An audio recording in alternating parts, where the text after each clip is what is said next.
Airsexo a été mis en place par le programme de microfinancement Fonds mondial pour l'environnement.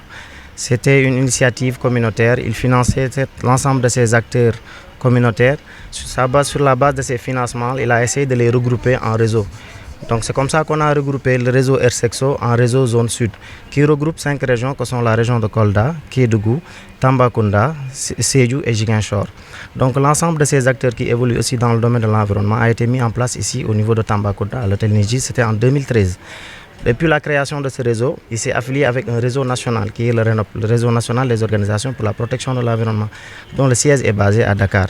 Donc l'ensemble de ces acteurs qui évoluent dans le domaine de l'environnement, qui constitue un peu le bébé ou le noyau dur du programme de microfinancement Fonds mondial pour l'environnement. Voilà en quelque sorte ce que veut dire le Airsexo.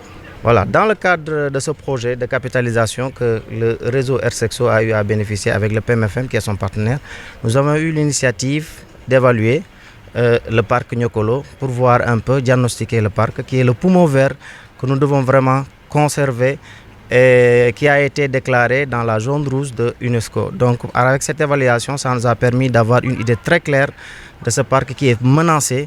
Notre poumon vert a été menacé parce que c'est le seul site, je pense, au niveau dans la zone là, qui reste vraiment à être conservé.